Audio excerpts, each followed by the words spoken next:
A young girl from the Himba tribe called Binti runs away from home in order to pursue an opportunity of a lifetime. She's admitted into Umza University, which is the first time that anybody from her tribe has ever been given admission to go to that university, and basically the first time anybody from her tribe is leaving their tribe. So she has to run away from home in order to take advantage of that opportunity. On her way there, she encounters some very, very sad events. I do not want to spoil anything for you in my summary.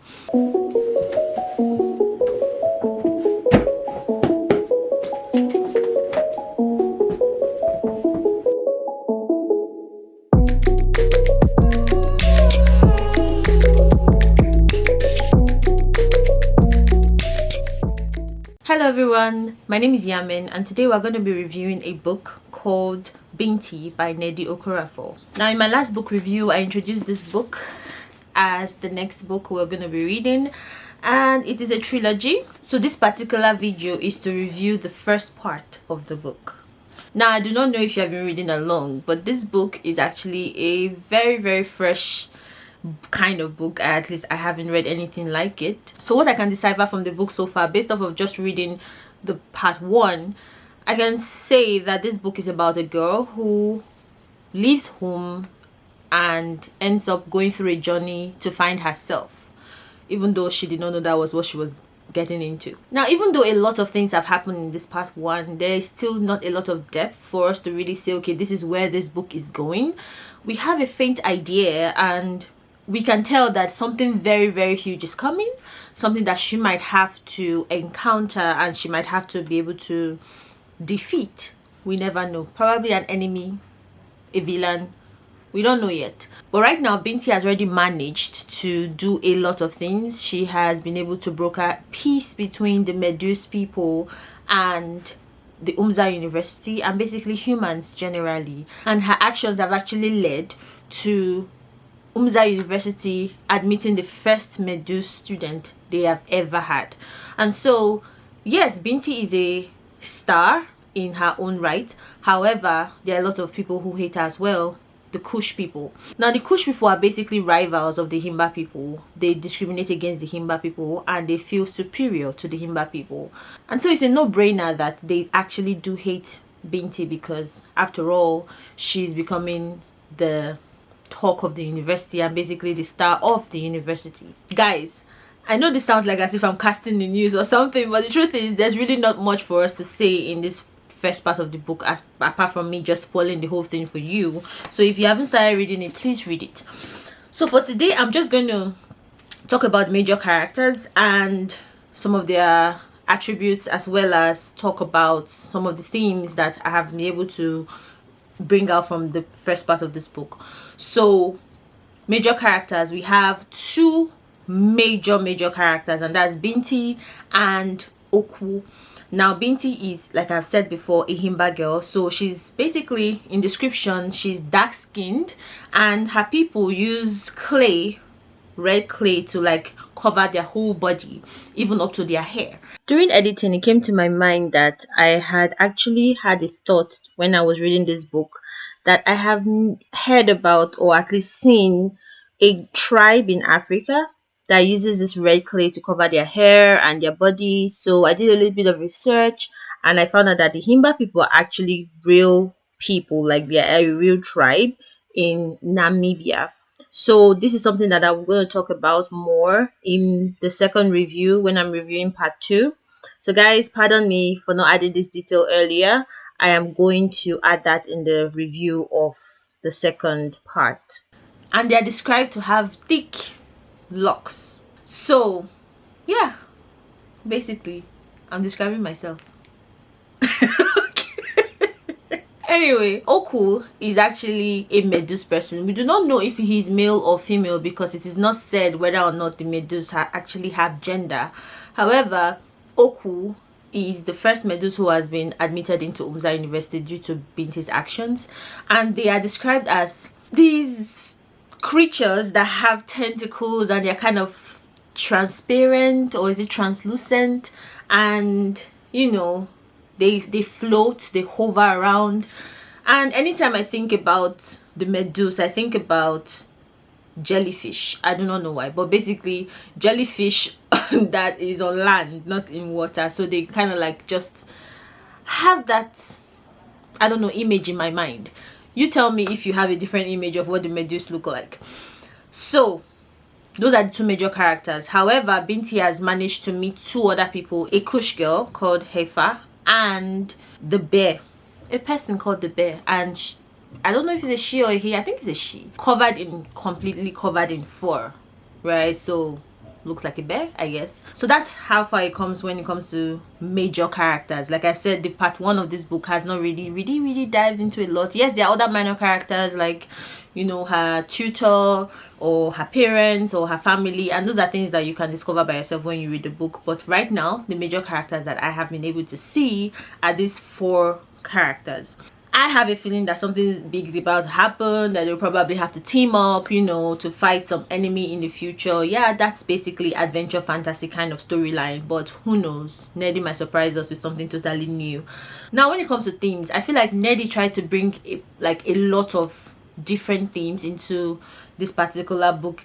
First of all, the obvious one is the futuristic sci-fi feel to the whole thing, different planets, traveling with spaceships or organisms that are like spaceships. So that's the basic, I would say, theme about this book. And if you've read some of Nnedi's previous books, I have read Who Fears Death, and I feel like I should read that again. Who knows, I might actually review it here. Let me know in the comment section if you would like me to read Who Fears Death again and review it. Yeah, so if you read Nnedi's books, you'll see that there's a common pattern about how she tries to elevate the African culture or society into some kind of sci-fi futuristic kind of thing where they are advanced and more intelligent and just basically advanced, and that's what she's doing in this book as well. I think the second major theme is actually the use of mathematics in doing a lot of things. So this is actually a fresh idea for me. Yes, I've watched movies about use of mathematics, but not in this way.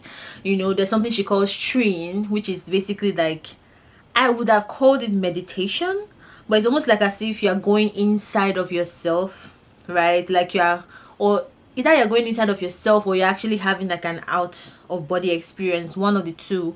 I do not really know how to explain it very well now. Maybe it will be more explained in later books. But apparently Binti does this thing where she trees, or most of the students in Umza University know how to tree.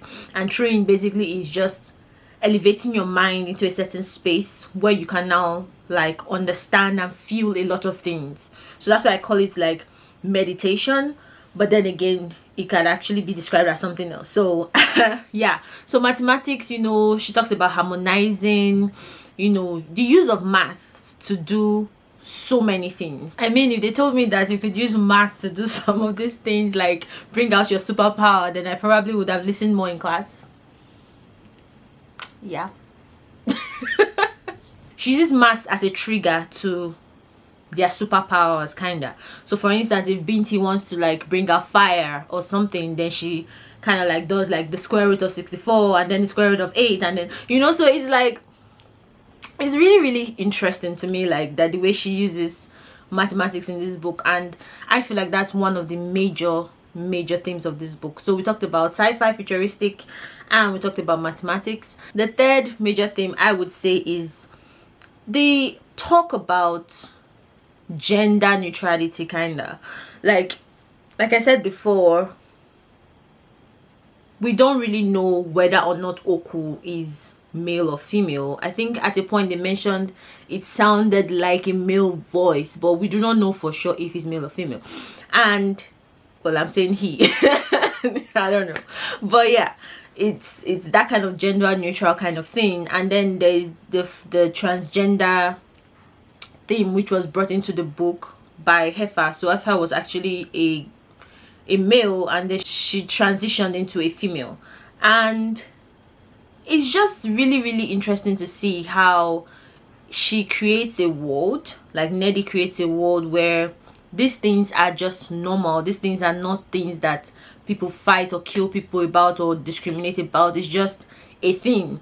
She even mentions in the book that it's just something that once you have transitioned into a female, nobody ever talks about it again. Nobody ever refers to your past life. Nobody ever tries to say, oh, you are male, you shouldn't be female, you know, things like that. It wasn't really a thing in this particular universe.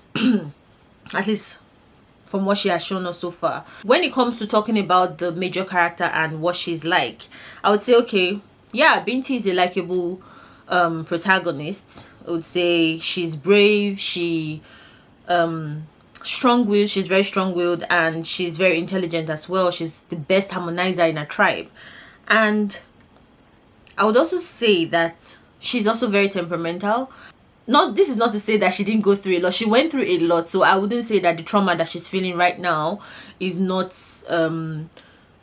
necessary or is not called for. But the point is, Ned tries to show us that Binti is this kind of person who feels deeply, right? She feels a lot. She misses her family. She loves her family. She loves people. She loves humanity and the universe, basically. But a lot of things have happened already that has broken down her spirit to a certain level.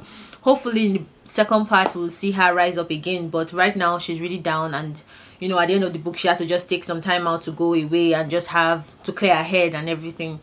And so yeah, that is the character of Binti.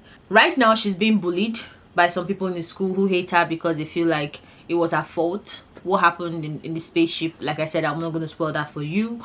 Obviously when I'm doing the full book review at the end of the trilogy, then I can start touching on so many other things. But right now this is supposed to be a really short video just to go over part 1. Personally, I do not think it was necessary to put it into 3 parts, because I mean, like, it's so short. Like the first part is like 99 pages or 100 pages, and I'm like, and nothing has really been said about the direction of where the book is going, like what is the overall story. So it's just like, why was it necessary for it to be a trilogy? Like it could have just been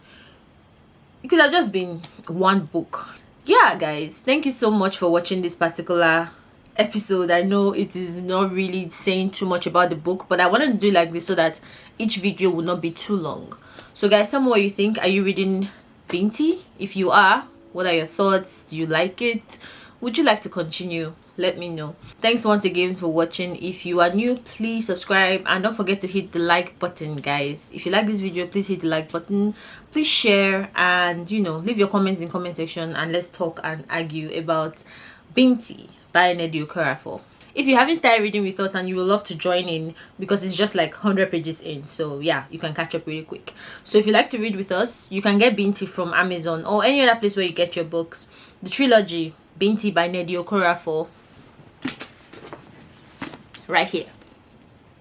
Okay, so check the link in the description box if you'd like to go directly to the page where I got mine from Amazon.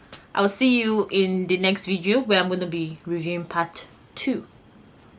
Bye guys.